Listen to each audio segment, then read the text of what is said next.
অনেক ছেলেরা আছে বাপের নামে সব জমি জমা কিনে প্রবাসীরা, আবার অনেক বাপরাও আছে এত বেবুজা, ছেলে নিজের নামে জমি কিনলে বাপ মন খারাপ করে। এটা বাপের মূর্খতা, বাপের অজ্ঞানতা, বাপ জানছে না সেজন্য এটা করছে। তার সম্পদ তার নামে থাকবে, এটাই সঠিক।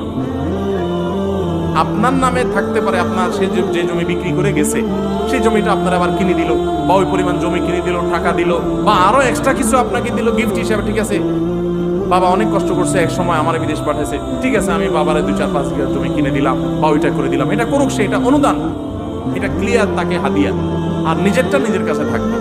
এই হিসাবগুলো আলাদা আলাদা না করার কারণে পরে একসময় ভেজাল হয়। আমরা হলাম, সব লোক হইলো মুখে মুখে মিষ্টি, আতে আতে বিষ, দাঁতে দাঁতে মিষ্টি, আতে আতে বিষ। উপর দিয়ে বলি না না না আমার নামে দরকার নাই, সব তোমার নামে হোক। কদিন পরে এবার বলি না এগুলো তো আমার কামাই করা জিনিস।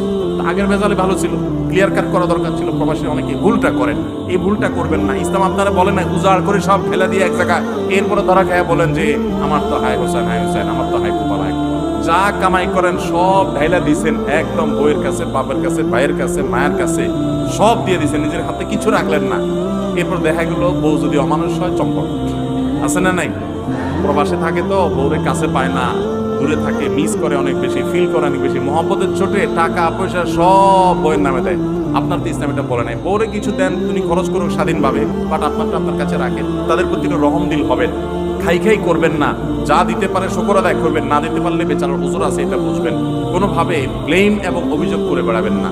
আর প্রবাসীরা যারা আছেন আমি তাদেরকেও বলি, আপনারা একটু বিবেক বুদ্ধি খরচ করে চলেন। প্রবাসী বাইরেও বুদ্ধিদীপ্ত ডিসিশন নিব, চিন্তা ভাবনা করে নিব এবং খুব হিসাব নিকাশ করে করব। অনেক প্রবাসী এখনো আছে নিজের অ্যাকাউন্টও নাই, টাকা সব আলোচনার কাছে পাঠাচ্ছে। এই ভুল কাজগুলো করবেন না আল্লাহর ওয়াস্তে, এবং নিজের হাতে জিনিস রাখবেন যাতে করে কেউ আপনার সাথে বিদ্রোহ করতে না পারে।